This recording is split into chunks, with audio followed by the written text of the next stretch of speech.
రోజులాగానే latest techniques techniques episode 573తో మేము ముందుకు వచ్చేసాను. ఈ రోజు కూడా చాలా ఇంట్రెస్టింగ్ అండ్ బ్లాస్టింగ్ న్యూస్ అయితే ఉన్నాయి. న్యూస్లోకి వెళ్ళిపోయే ముందర నేను అడిగినటువంటి ఆడియన్స్ పోల్ ఏదైతే దీనికి సంబంధించిన రిజల్ట్ అయితే మనం చూసేద్దాం. సో రియల్మీ X7 సిరీస్లో ఉండేటువంటి మొబైల్ ఫోన్స్లో X7 కావచ్చు లేదా X7 Pro కావచ్చు, ఈ రెండిట్లో మీరు ఏ మొబైల్ ఫోన్కి ఎక్సైటెడ్ ఉన్నారు, X7 లేదా X7 Pro అని చెప్పి అడిగితే 58% ఆఫ్ ద యూజర్స్ ఎవరైతే ఉన్నారో X7 Pro అని చెప్పి ఓట్ చేయడం జరిగింది. X7 అని చెప్పి 10%, అసలు ఈ సిరీసే నాకు ఇష్టం లేదు అని చెప్పి 31% ఆఫ్ ద యూజర్స్ ఓట్ చేయడం జరిగింది. నా విషయానికి వచ్చారంటే నేనైతే కూడా అంత పెద్ద ఎక్సైటెడ్ అయితే ఏం కాదు, కాకపోతే మీడియాటెక్ డైమెన్సిటీ ప్రాసెసర్తో వస్తున్నాయి కాబట్టి చూద్దామని కొంచెం యాంగ్జైటీ అయితే ఉంది. ఇకపోతే ఈరోజు ప్రశ్న, ఫ్లిప్కార్ట్ అలాగే అమెజాన్ ఈ రెండింటిలో కూడా మనకి ఆఫర్స్ రన్ అవుతున్నాయి. సాధారణంగా మీకు ఈ కామర్స్ వెబ్సైట్స్లో ఎందులో మీకు జెన్యున్గా డీల్స్ దొరుకుతున్నాయి అని అనిపిస్తుంటుంది, అంటే డిస్కౌంట్ అంటే డిస్కౌంట్లో తీసుకొచ్చి మనకు అమ్ముతుంది ఎవరు అనిపిస్తుంటుంది. లెట్ మీ నో, ఫ్లిప్కార్టా లేదన్నట్లయితే అమెజానా లేదన్నట్లయితే పేటీఎమా, కమ్యూనిటీ ట్యాబ్లో ఉన్నటువంటి క్లిక్ చేసి ఓట్ చేయండి. దానికి సంబంధించిన రిజల్ట్ని రేపటి టెక్నిక్స్ చూసేద్దాం. మొదటి న్యూస్ వచ్చేప్పుడు మనకి పోకో నుంచి స్టార్ట్ చేద్దాం. పోకో M3 మొబైల్ ఫోన్ యొక్క ఆల్మోస్ట్ కన్ఫర్మ్డ్ డేట్ ఏదైతే ఉందో ఈరోజు లీక్ అయిందని మనం చెప్పుకోవచ్చు. సో ఇది ఫిబ్రవరి మంత్, అంటే నెక్స్ట్ మంత్లో మన ముందుకు వచ్చేటువంటి అవకాశం ఉందంట. మోస్ట్లీ ఫస్ట్ లేదా సెకండ్ వీక్లో ఈ పోకో M3 మొబైల్ ఫోన్ని మన ఇండియాలో లాంచ్ చేసేటువంటి అవకాశం అయితే ఉందంట. సో ఇవాళ రేపు అఫీషియల్గా ఒక లాంచ్ డేట్ని కూడా కన్ఫర్మ్ చేసేటువంటి అవకాశం ఉంది. సో ఇది సరికొత్త మొబైల్ ఫోన్ ఏం కాదు, రీసెంట్గా మన ఇండియాలో లాంచ్ అయినటువంటి రెడ్మీ 9 పవర్ ఉంది చూసారా. సో అదే బ్యాక్ ఎండ్లో కొంచెం సైబర్ పంక్ మిక్స్ తోటి ఈ మొబైల్ ఫోన్ అయితే అతి త్వరలో మన ముందుకు రాబోతుంది. క్వాల్కమ్ స్నాప్డ్రాగన్కి సంబంధించినటువంటి 662 ప్రాసెసర్తో, కాకపోతే అక్కడ 4GB ర్యామ్ ఇచ్చారు కాబట్టి ఇక్కడ 664 బేస్ వేరియంట్ కింద మన ముందు తీసుకొచ్చేటువంటి అవకాశం ఉంది. మోస్ట్లీ నా ఎక్స్పెక్టేషన్స్ ప్రకారం సుమారుగా ఇది వచ్చేటప్పటికే 12,000 రూపాయలు, అంటే 11,999 బేస్ వేరియంట్ మన ముందుకు తీసుకొచ్చేటువంటి అవకాశం ఉంది. నెక్స్ట్ వచ్చేటప్పుడు మనకి షామీ నుంచి షామీ Mi 11 Proకి సంబంధించినటువంటి మరొక లీక్డ్ ఇన్ఫర్మేషన్, అది కూడా కెమెరాకి సంబంధించినటువంటి కాన్ఫిగరేషన్స్ ఈరోజు మన ముందుకు వచ్చేసినాయి.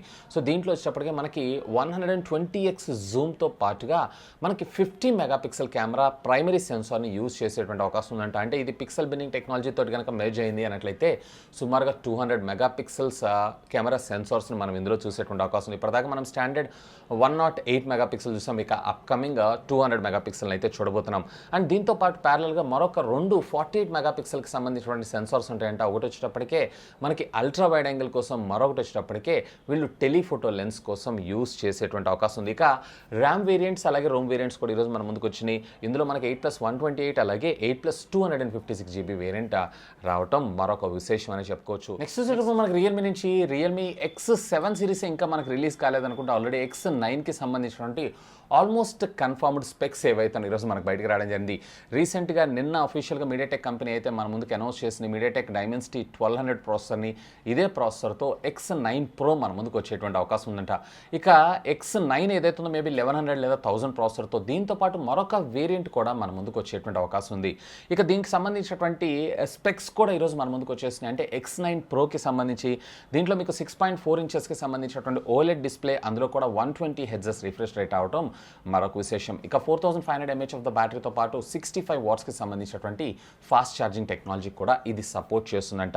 అండ్ దీంతో పాటు ప్యారల్గా రియల్మీ UI 2.0 అలాగే 108 మెగాపిక్సెల్ 13 మెగాపిక్సెల్ ఏదైతే ఉందో ఇది సెకండరీ కింద, అలాగే మరొక 8 మెగాపిక్సెల్ లేదా 5 మెగాపిక్సెల్ ఏదైతే ఉందో మనకి బుకే లేదా పోర్ట్రేట్ షాట్స్ కోసం సపోర్ట్ చేసేటువంటి అవకాశం ఉందంట. ఫ్రంట్ వచ్చేటప్పటికి వీళ్ళు 16 మెగాపిక్సెల్ కెమెరాని మన ముందు తీసుకొని రాబోతున్నారు. సో ఓవరాల్గా ఈ కాన్ఫిగరేషన్తో వీళ్ళు వచ్చేటప్పటికి మనకి ఫిబ్రవరి మంత్ ఎండ్ లేదన్నట్లయితే మనకి మార్చి ఫస్ట్ వీక్లోనే అఫీషియల్గా ఒక అనౌన్స్మెంట్ ఉండేటువంటి అవకాశం ఉందంట. నెక్స్ట్ వచ్చేటప్పుడు మనకి శాంసంగ్ నుంచి శాంసంగ్ ఈరోజు గెలాక్సీ M31 మొబైల్ ఫోన్కి 1 UIతో కూడినటువంటి ఆండ్రాయిడ్ 11 ఆపరేటింగ్ సిస్టమ్ని మన ఇండియాలో అఫీషియల్గా రోల్అవుట్ చేయడం జరిగింది. ఒకవేళ మీలో కానీ మీ ఫ్రెండ్స్లో కానీ ఎవరైనా Samsung Galaxy M31 mobile phone users ఉన్నారు అన్నట్లయితే simply do have a look on this update. Next వచ్చేటప్పుడు మనకి మోటరోలా నుంచి మోటరోలా ఎడ్జ్ S రేపు జాన్ 26వ తారీఖు మన ముందుకైతే లాంచ్ కాబోతుందంట. ఇక నిన్న అఫీషియల్గా క్వాల్కామ్ కంపెనీ 870 ప్రాసెసర్ అయితే అనౌన్స్ చేసింది కదా. సో ఈ 870 ప్రాసెసర్ని యూజ్ చేస్తూ లాంచ్ అవ్వబోతున్నటువంటి మొట్టమొదటి ఫోన్ ఇది అని చెప్పి అఫీషియల్గా కంపెనీ కన్ఫర్మ్ చేయడం అయితే జరిగింది. అండ్ ఇప్పటిదాకా ఉన్నటువంటి రూమర్డ్ ఇన్ఫర్మేషన్ ప్రకారం దీంట్లో 6.7 ఇంచెస్కి సంబంధించినటువంటి ఫుల్ HD+ డిస్ప్లే, అది కూడా 105 రిఫ్రెష్ రేట్ తోటి మనకి ఇది రావడంతో పాటు 64 మెగాపిక్సెల్ కెమెరాని అలాగే 5000 mAh ఆఫ్ ద బ్యాటరీని కూడా ఇందులో తీసుకొని రావడం మరొక విశేషం అని చెప్పుకోవచ్చు. సో మోటరోలా అంటే మీ అందరికీ తెలిసిందే స్టాక్ ఆండ్రాయిడ్తోనే మన ముందుకు వస్తుంది. నెక్స్ట్ వచ్చేటప్పుడు మనకి క్వాల్కమ్ నుంచి క్వాల్కమ్ కంపెనీ నిన్న అఫీషియల్గా అంటే నెక్స్ట్ చూసినప్పుడు మనకి క్వాల్కమ్ నుంచి నిన్న సాయంత్రానికి అనఫీషియల్గా 870 ప్రాసెసర్ అయితే అనౌన్స్ చేసింది కదా, మరి కొద్దిసేపటి తర్వాత అఫీషియల్గా దీనికి సంబంధించినటువంటి స్పెక్స్ అన్ని కూడా వాళ్ళ వెబ్సైట్లో లిస్ట్ చేయడం జరిగింది. సో ఇది వచ్చేప్పటికే క్వాల్కమ్ స్నాప్డ్రాగన్ 870. ఇది సరికొత్త ప్రాసెసర్ ఏం కాదు, ఇప్పుడు ప్రస్తుతం మనం వాడుతున్నటువంటి 865 ప్లస్కి ఒక 3% బెటర్ పెర్ఫార్మెన్స్, అంటే ఓవర్ క్లాక్డ్ వర్షన్ అని కూడా మనం అనుకోవచ్చు. మేబీ ఇది 865 ప్లస్ అని కూడా మనం అనుకోవచ్చు. పెద్ద డిఫరెన్సెస్ అయితే ఏం లేదు. సో క్లాక్ స్పీడ్ని కొంచెం పెంచుతూ, అది కూడా జస్ట్ 3% పెంచుతూ ఈ ప్రాసెసర్ని అఫీషియల్గా రివీల్ చేయడం జరిగింది. సో ఇందాక నేను చెప్పిన మోటోరోలా ఫోన్ కూడా ఇదే ప్రాసెసర్తో రేపు Jan 26న మన ముందుకు లాంచ్ కాబోతుంది. ఆబ్వియస్గా ఇది వచ్చేటప్పటికి ఒక 5G ప్రాసెసర్.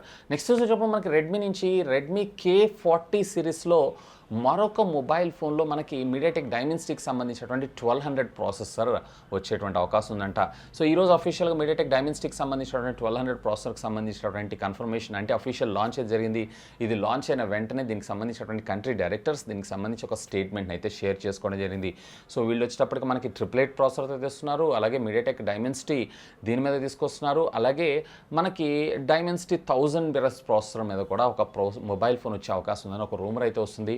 చూద్దాం, ఒకే కంపెనీ ఇన్ని ఫోన్స్ తీసుకొస్తుంది అని అంటే అటే జోక్. నెక్స్ట్ వచ్చేటప్పుడు మనకు వన్ ప్లస్ CEO కరల్పై ఎవరైతే ఉన్నారో ఆల్మోస్ట్ 7 years అయితే కంపెనీని వర్క్ చేశారు, కంపెనీని ఎస్టాబ్లిష్ చేసి వర్క్ అయితే చేశారు. సో రీసెంట్గా ఇతనైతే రిజైన్ చేసి బయటకు వచ్చేసిన విషయం మీ అందరికీ తెలిసిందే. ఇక ఇతను ఒక కొత్త కంపెనీ పెట్టబోతున్నారు. దీంట్లో చాలా పెద్ద వాళ్ళంతా ఇన్వెస్ట్ చేస్తున్నారు, లైక్ క్యారీ మ్యాన్టైన్ కానీ, లేదన్నట్లయితే కనుక యాపిల్కి సంబంధించిన ఒక ఫేమస్ ఐకాన్ ఎవరైతే ఉన్నారో ఆయన కూడా ఇందులో ఇన్వెస్ట్ చేస్తున్నారు. And at the same time చాలామంది అయితే రకరకాలుగా సుమారుగా ఒక 59 కోట్లతో ఒక ప్రాజెక్ట్ అయితే స్టార్ట్ చేయబోతున్నారు అన్న విషయం అయితే మీ అందరికీ తెలిసిందే. ఇక ఈ ప్రాజెక్ట్ ఏంటి అనేది కంప్లీట్ కాదు కానీ ఒక పిక్చర్ అయితే మన ముందుకు రావడం జరిగింది. సో ఇతను తయారు చేయబోయేటువంటి ప్రోడక్ట్ ఏదైతే ఉందో అది ఆడియో ప్రోడక్ట్ అంట. మరి ఇది సౌండ్ బార్సా, లేదన్నట్లయితే హెడ్ ఫోన్సా, లేదా TWS బడ్సా, లేదా సమ్ ఎక్సా సమ్ వై అనేది మాత్రం స్టిల్ యాజ్ ఆఫ్ నవ్ అయితే ఇంకా క్వశ్చన్ మార్కే. సో నెక్స్ట్ వచ్చేటప్పటికి మనకి యాపిల్ ఒక సరికొత్త పేటెంట్ని అయితే ఈరోజు అఫీషియల్గా ఫైల్ చేయడం జరిగింది. సో సాధారణంగా మన మొబైల్ ఫోన్స్ అన్నింటిలో ఫేస్ ఐడీని మనం యూజ్ చేస్తూనే ఉంటాము.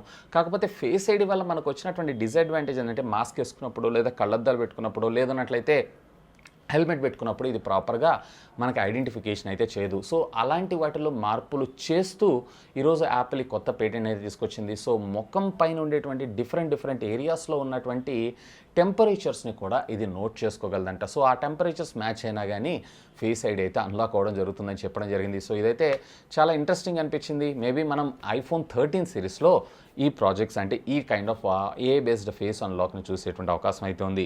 నెక్స్ట్ వచ్చేటప్పుడు మనకు మైక్రోమాక్స్ రీసెంట్గా లాంచ్ చేసినటువంటి మైక్రోమాక్స్ నోట్ N1 మొబైల్ ఫోన్కి అఫీషియల్గా ఈరోజు ఒక సెక్యూరిటీ ప్యాచ్ని అయితే పుష్ చేయడం జరిగింది. ఇది వచ్చేటప్పటికి డిసెంబర్ సెక్యూరిటీ ప్యాచ్తో పాటుగా మనకి regular operating system optimization, face ID unlock, అలాగే పోర్ట్రేట్ షాట్ తీసేటప్పుడు ఈ ఫోటోగ్రఫీ ఎక్స్పీరియన్స్ అన్నింటినీ కూడా రీడిఫైన్ చేశామని చెప్పి కంపెనీ అఫీషియల్గా చెప్పడం జరిగింది.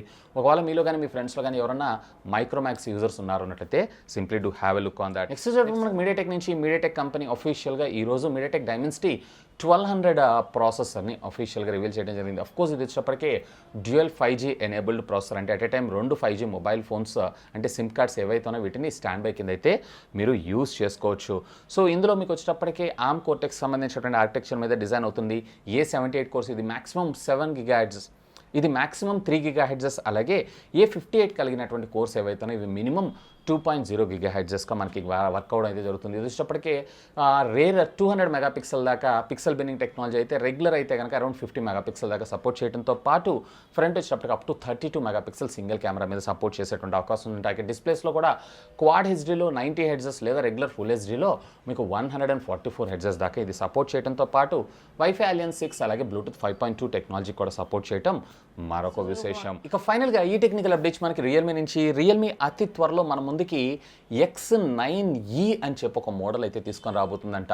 సో నిన్న అఫీషియల్గా మన ఇండియన్ హెడ్ అయినటువంటి మాధవ్ సేత్ గారు యూరోప్లోను మన ఇండియాలోను కొన్ని క్రెడిట్ కార్డ్స్, అంటే ఓవరాల్గా ఒక 6 క్రెడిట్ కార్డ్స్ పెట్టి ఈ సైజులో మీకు ఫోన్ని తీసుకొని రాబోతున్నాను అని చెప్పి దాని పక్కన ఉన్నటువంటి ఫోన్ ఏదైతే ఉందో that is nothing but Realme X9e కానీ లేదా X9 సిరీస్లోనే మన ముందుకు వచ్చేటువంటి అవకాశం ఉందంట. సో అంటే ఇది చాలా స్లిమ్ అండ్ స్లీక్గా డిజైన్ చేయడంతో పాటు దీంట్లో స్టాండర్డ్ 3.5mm ఆడియో జాక్ని కూడా వీళ్ళైతే టోటల్లీ రిమూవ్ చేశారు. ఇది సరికొత్త మొబైల్ ఫోన్ ఏం కాదు. చైనాలో వీళ్ళు లాంచ్ చేసినటువంటి V15 5G మొబైల్ చూసారా, సేమ్ మొబైల్ ఫోన్నే వీళ్ళు గ్లోబల్గా అంటే యూరోప్లో అలాగే ఇండియాలో వీళ్ళు X9 సిరీస్ మీద మన ముందు తీసుకొచ్చేటువంటి అవకాశం ఉందంట. 6GB ఆఫ్ ర్యామ్ అలాగే 8GB ఆఫ్ ర్యామ్తో పాటు 64+8+2 మెగాపిక్సెల్ రేర్ అలాగే ఫ్రంట్ వచ్చేటప్పటికి వీళ్ళు 32 మెగాపిక్సెల్ కెమెరాతో మన ముందు తీసుకొని రాబోతున్నారు. 4310 mAh ఆఫ్ ద బ్యాటరీతో పాటు ఆబ్వియస్గా ఇది వచ్చేటప్పటికి మనకి ఫాస్ట్ ఛార్జింగ్ టెక్నాలజీ కూడా సపోర్ట్ చేయటం మరొక విశేషం. చూద్దాం దీన్ని ఎప్పటికీ మన ఇండియాలో లాంచ్ చేస్తారు అనే దాని గురించి. సో ఇవి ఫ్రెండ్స్ యాజ్ ఆఫ్ ఇప్పుడు దాకా ఉన్నటువంటి latest happening and trending tech news అయితే. హోప్ ఈ వీడియో మీకు నచ్చిందని నేను ఆశిస్తున్నాను. ఒకవేళ ఈ వీడియో మీకు నచ్చినట్టయితే ఒక లైక్ చేయండి, అలాగే దీన్ని మీ ఫ్రెండ్స్ అందరితో షేర్ చేసుకోండి. అండ్ మీరు కనుక మన ఛానల్ని మొట్టమొదటిసారిగా చూస్తున్నారంటే ప్లీజ్ సబ్స్క్రైబ్ చేసుకొని సపోర్ట్ చేయండి. ఎందుకంటే మీ అందరి కోసం ఇలాంటి లేటెస్ట్ ఉన్న గ్యాడ్జెట్స్ సంబంధించినటువంటి అప్డేటెడ్ ఇన్ఫర్మేషన్తో పాటు వాటి అన్బాక్సింగ్స్ అండ్ ఫుల్ రివ్యూస్ తెలుగులో తీసుకొని రావడం జరుగుతుంది. That's all for today. This is Vasu signing off. Have a great day.